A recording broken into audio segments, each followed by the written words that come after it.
Hello friends, welcome again my YouTube channel. तो कैसे हो आप लोग? I hope you all are fine. Today we will discuss about most important topic of research in nursing, that is method of review of literatures. इसके बारे में अपन discuss करेंगे क्या क्या क्या मेथड्स होते हैं रिव्यू ऑफ लिटरेचर के। तो सबसे पहले हम मेथड्स के बारे में जानते हैं कि मेथड्स का मतलब क्या होता है। उसी के बाद में अपन डिस्कस करेंगे रिव्यू ऑफ लिटरेचर्स के क्या क्या मेथड्स होते हैं। तो मेथड्स का मतलब होता है कि वे कौन कौन से तरीके या फिर वे कौन कौन से सर्च है जिसके थ्रू अपन रिसर्च के रिव्यू को आइडेंटिफाई करते हैं, वो अपने क्या कहलाते हैं? Method of review of literature कहलाते हैं। मतलब ऐसे तरीके या ऐसी फाइंडिंग जिसके थ्रू अपन क्या कर सकते हैं? रिव्यू ऑफ लिटरेचर को फाइंड कर सकते हैं, वो अपने क्या कहलाते हैं? मेथड्स कहलाते हैं। तो हम देखते हैं कि एक एक मेथड्स कौन कौन से मेथड्स होते हैं और क्या क्या मेथड्स होते हैं। तो इसमें जो हमारा सबसे पहला मेथड्स आता है वो होता है manual search. Upon review of literature, review of literature क्या होता है? पहले से लिखा हुआ लिटरेचर, ठीक है। अब इसको अपन कौन कौन से मेथड के थ्रू सर्च कर रहे हैं, तो सबसे पहला मेथड है अपना मैनुअल मेथड या फिर मैनुअल सर्च। मैनुअल सर्च क्या होता है? मैनुअल सर्च क्या है? एक ओल्डेस्ट मेथड है, ठीक है। Oldest method of review of literature, जिसके अंदर क्या करते हैं?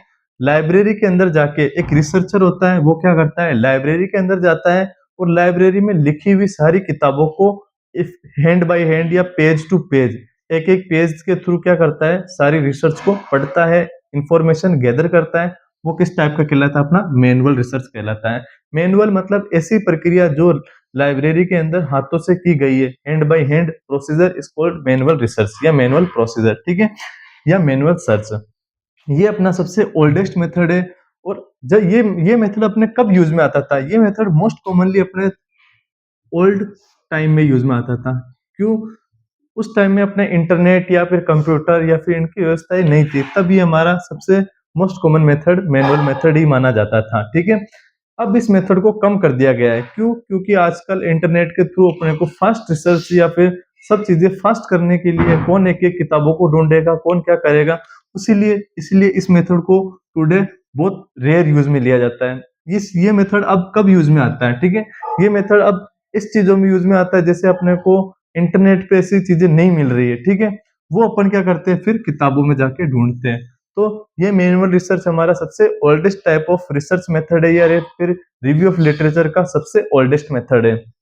इसके बाद में नेक्स्ट आता है अपना इलेक्ट्रॉनिक मेथड या electronic search. Electronic search method क्या होता है? इलेक्ट्रॉनिक सर्च मेथड वे मेथड होता है जिसके अंदर अपन सीधा, जैसे अपना पबमेड है, ठीक है, या फिर अपना सिन्हाल है, ठीक है, ये अपनी क्या है? एक आइडिया है, ठीक है। गूगल पर एक आइडिया है, ठीक है, यहाँ पर आप सीधा जाके सर्च करोगे कि स्ट्रेस का मतलब क्या होता है, तो ये आपको पूरी स्ट्रेस की हिस्ट्री दे देगा कि स्ट्रेस क्या होता है, डेफिनेशन सारी चीजें दे देगा। तो वो अपना कौन सा मेथड कहलाता है? इलेक्ट्रॉनिक सर्च मेथड कहलाता है। ये मोस्ट कॉमन मेथड है nowadays, most common method, ठीक है। Why most common method? Because of all information gather fastly, अपन सारी इंफॉर्मेशन को फास्टली गैदर कर सकते हैं, so it is called most common method in modern, ठीक है। अब अपन देखते हैं कि इलेक्ट्रॉनिक सर्च में क्या होता है कि इलेक्ट्रॉनिक सर्च में आप कोई भी टॉपिक्स या फिर कोई भी रिसर्च आप कर रहे हो, ठीक है, रिसर्च से रिलेटेड स्टडी को आप क्या करोगे? इंटरनेट पे या फिर आप इलेक्ट्रॉनिक माध्यम से सीधा आप पता लगा पाओगे, ठीक है। अगर इसके बाद में अपन नेक्स्ट मेथड की बात करें तो नेक्स्ट मेथड है अपना बिब्लियोग्राफी सर्च। अब अपन देखते हैं कि बिब्लियोग्राफी सर्च क्या होता है। बिब्लियोग्राफी सर्च की बात करें तो जैसे आपने नर्सिंग के अंदर केस स्टडी की होगी, ठीक है, या फिर आपने एनसीपी की होगी, तो आपने एनसीपी की है या फिर केस स्टडी की है या फिर केस प्रेजेंटेशन किया होगा, तो उसके अंदर अपन लास्ट पेज में लिखते हैं बिब्लियोग्राफी। बिब्लियोग्राफी का मतलब होता है संदर्भ या सारांश, ठीक है, मतलब इस चीज का सारांश आपको वहां मिलेगा। तो अपन कोई भी केस स्टडी करते हैं या फिर एनसीपी करते हैं, ठीक है, तो एनसीपी पे अपन क्या लिखते हैं? बिब्लियोग्राफी लिखते हैं। जैसे बिब्लियोग्राफी मैंने लिख दिया है, एमसी डट्टा बुक से मैंने केस स्टडी की है प्री एक्लेम्पसिया के बारे में, ठीक है। तो मैंने कौन सी बुक से स्टडी की है? एमसी डट्टा के कौन से पेज नंबर से?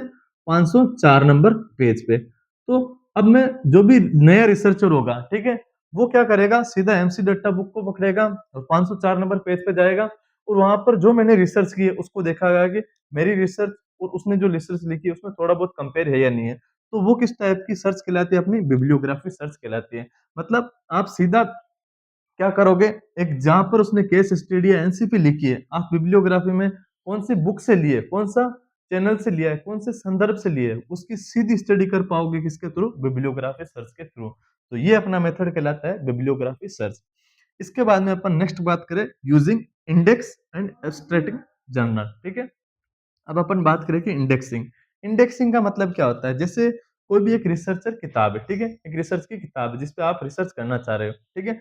आप सीधा क्या करते हो, सबसे पहले अगर टाइटल देख के आप स्टडी करना स्टार्ट कर दिए कि इसके अंदर ये चीज़ है। फॉर एग्ज़ाम्पल अपन कोई भी किताब खरीदते हैं, तो किताब खरीदते हैं तो अपने को टाइटल में लिख रखा है कि इसमें ये है। जैसे हमें रिसर्च है, रिसर्च के अंदर सबसे पहला इंट्रोडक्शन वाली यूनिट है, फिर प्रॉब्लम वाली यूनिट है, फिर ये अपने रिव्यू ऑफ लिटरेचर की है, फिर अपने कौन-कौन सी अलग है, सैंपलिंग की यूनिट है, फिर स्टैटिक्स है। तो सारी चीज़ें अपने को टाइटल से पता लग जाता है कि ये चीज़ें इस किताब के अंदर है। तो वो किस प्रकार की कहलाती है? अपनी इंडेक्सिंग जर्नल कहलाती है। अगर अपन बात करें कि एब्स्ट्रैक्टिंग, एब्स्ट्रैक्टिंग में क्या होता है? इन टाइटल को समरी के साथ, टाइटल प्लस समरी अपन रीड करते हैं, तो वो किस टाइप की कहलाती है? अपनी abstracting method of review of literature कहलाता है। तो ये था हमारा एब्स्ट्रैक्टिंग और इंडेक्सिंग के बारे में। इसके बाद में अगर अपन नेक्स्ट बात करें हैंड सर्चिंग। हैंड सर्चिंग क्या होते हैं? हैंड सर्चिंग मतलब कब कोई आप स्पेसिफिक स्टडी के बारे में रिसर्च करना चाह रहे हो, ठीक है? आप जैसे स्टडी करना चाह रहे हो ब्रेस्ट कैंसर के बारे में, ठीक है?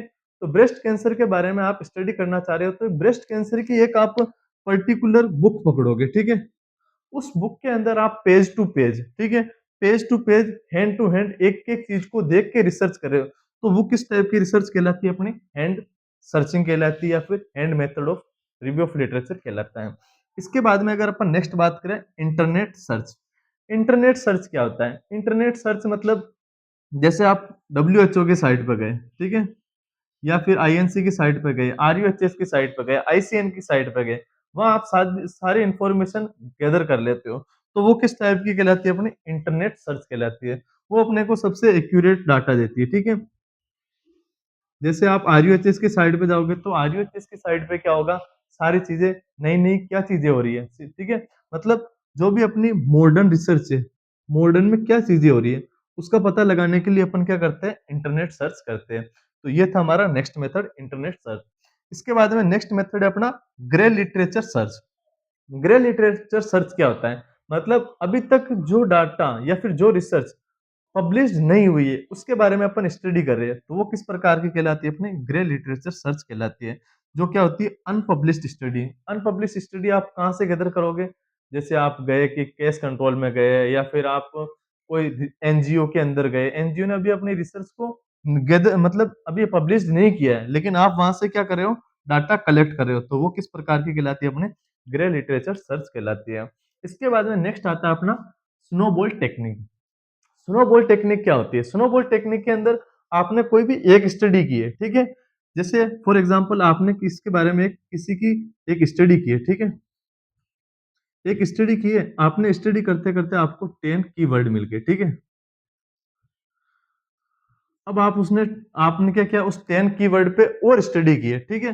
फिर आपने उस 10 कीवर्ड पे स्टडी की है, तो आपको 20 और कीवर्ड मिल गए। तो वो किस प्रकार की रिसर्च कहलाती है? स्नोबॉल टेक्निक कहलाती है। मतलब एक इन्फॉर्मेशन गैदर की है, एक इन्फॉर्मेशन से 10 और इन्फॉर्मेशन निकालना और उसी 10 से 20 और निकालना, उसी 20 से 50 और निकालना, 50 से 100 और निकालना, मतलब उसको खोजना, खोजते जाना, वो क्या कहलाती है? अपनी स्नोबॉल टेक्निक कहलाती है। इसके बाद में अगर अपन नेक्स्ट बात करें कीवर्ड एंड बूलियन सर्च। अब कीवर्ड और बूलियन सर्च क्या होता है? कीवर्ड तो आपको पता लग गया है कि कीवर्ड कोई भी एक कीवर्ड हो गया, ठीक है? बूलियन सर्च हो गया जैसे कि जितने भी ये अपने एंड और नॉट ओनली बट आल्सो, ये सारे अपने क्या होते हैं? बूलियन सर्च होते हैं, ठीक है? फॉर एग्जांपल आप स्टडी कर रहे हो नॉलेज एंड ब्रेस्ट फीडिंग, ठीक है? तो ये आप दोनों के बारे में नॉलेज कितनी है, ब्रेस्ट फीडिंग कितनी करवा रहे हैं, तो वो क्या कहलाता है? बुलन। यहाँ पर जो एंड है, एंड क्या अपना? बुलन, ठीक है? ब्रेस्ट फीडिंग और नॉलेज, ये अपनी क्या है? कीवर्ड। मतलब दोनों कीवर्ड किससे किसके थ्रू जुड़ी हुई है? बुलन के थ्रू जुड़ी हुई है। तो ये दोनों क्या अपनी कीवर्ड है और किसके थ्रू जुड़ी हुई? एंड के थ्रू, ठीक है? फॉर एग्जाम्पल एक और एग्जाम्पल लेते हैं अपन नोट का, लंग कैंसर, या फिर अपन सीधी बोल देते स्मोकिंग। स्मोकिंग के बारे में स्टडी कर रहे हैं नोट, अल्कोहल, ठीक है? मतलब अपने को स्टडी किसके बारे में करनी है? Only smoking, not alcohol. Alcohol के बारे में स्टडी नहीं करनी, ओनली किसके बारे में करनी है? स्मोकिंग के बारे में करनी है अपने को, अल्कोहल के बारे में नहीं करनी, ठीक है? तो यहाँ पर ये नोट क्या अपना बुलन सर्च है, ठीक है? या फिर और का लिख दो, और मतलब या तो ये या ये, ठीक है? मतलब या तो ये चीज होगी या ये चीज होगी। तो ये अपने क्या कहलाती है? बुलन सर्च स्टडी कहलाती है। इसके बाद में अपन नेक्स्ट बात करें सिटेशन सर्चिंग। अब सिटेशन सर्चिंग क्या होती है? अगर सिटेशन सर्चिंग की बात करें तो सिटेशन सर्चिंग में क्या होता है कि एक ही किताब होती है, ठीक है? वो बहुत सारे ऑथर्स के थ्रू लिखी होती है, या फिर एक ही रिसर्च बहुत सारे रिसर्चर ने कर दी है, ठीक है? मतलब एक इस रिसर्च थी अपनी, जैसे एंटीनेटल केयर, ठीक है? इस एंटीनेटल केयर के बारे में बहुत सारे इस रिसर्चर ने क्या कर रखी है? स्टडी कर रखी है। तो आप सीधा क्या करोगे? आपको कौन-सा ऑथर अच्छा लगता है, उसकी स्टडी पढ़ोगे। तो वो किस टाइप की कहलाती है? अपनी सिटेशन सर्चिंग कहलाती है। मतलब अपनी इच्छा के अनुसार अपन क्या कर सकते हैं? डाटा को डेप्थ में कलेक्ट कर सकते हैं। वो किस टाइप की कहलाती है? अपनी सिटेशन सर्चिंग कहलाती है। फॉर एग्जाम्पल, दूसरा एग्जाम्पल, जैसे मैं रिव्यू ऑफ लिटरेचर पढ़ा रहा हूँ, ठीक है? तो रिव्यू ऑफ लिटरेचर के बारे में और बहुत सारी वीडियो है, ठीक है? तो आप क्या करोगे? बहुत सारी वीडियो देखोगे तो आपको क्या करेगी? डेप्थ नॉलेज गेन होगी, ठीक है? ये अपनी क्या कहलाती है? सिचुएशन सर्चिंग कहलाती है। इसके बाद में आता है अपना review article and study systematic review, ठीक है? मतलब रिव्यू, सबसे पहले क्या करना है? एक स्टडी का रिव्यू करना, फिर क्या करना? उसको सिस्टमैटिक वे में प्रेजेंट करना, प्रेजेंटेशन करना। वो अपना क्या कहलाता है? Review article and study systematic review. इसके बाद में अपन नेक्स्ट बात करें एक्सपर्ट कंसल्टेशन।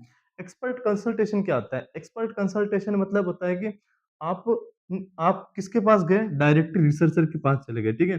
जैसे किस कौन सी रिसर्च किसने की है, ठीक है? जैसे एमसी दत्ता बुक किसने बनाई है? दत्ता जी ने बनाई है, ठीक है? तो आप सीधे दत्ता जी के पास चले गए कि मुझको ये जानना है, ठीक है? तो आप क्या हो गए? ज़्यादा ज़्यादा मतलब डेप्थ नॉलेज, डेप्थ से भी ज़्यादा नॉलेज अगर गेन करनी पड़े, तो आप क्या करोगे? एक्सपर्ट कंसल्टेशन के पास जाओगे, ठीक है? फॉर एग्जाम्पल, या अगर मान लें कि आप सीएचएन यूट्यूब से पढ़ रहे हो, ठीक है? तो सीएचएन समझ में नहीं आ रही, तो आप क्या करोगे? डायरेक्ट सर के पास जाओगे, जो सीएचएन का टीचर है, ठीक है? तो वहां से आपको क्या होगी? नॉलेज ज्यादा गेन होगी। तो ये क्या कहलाता है? अपना एक्सपर्ट कंसल्टेशन कहलाता है। तो ये था हमारा video, methods of review of literature. Review of literatures के क्या क्या मेथड्स थे, हमने एक एक चीज को डिस्कस किया है, ठीक है? सबसे पहला मेथड था हमारा मैनुअल, फिर था अपना इलेक्ट्रॉनिक बिब्लियोग्राफी यूजिंग इंडेक्स, ठीक है? मतलब सारे वीडियो को, सारे एक-एक मेथड्स को अपने क्या कर लिया? डिटेल में डिस्कस कर लिया कि क्या-क्या मेथड्स होते हैं, क्या-क्या इसके अंदर चीज़ें आती हैं। तो थैंक यू गाइज़, अगर ये वीडियो आपको समझ में आया है, तो लाइक और शेयर करें।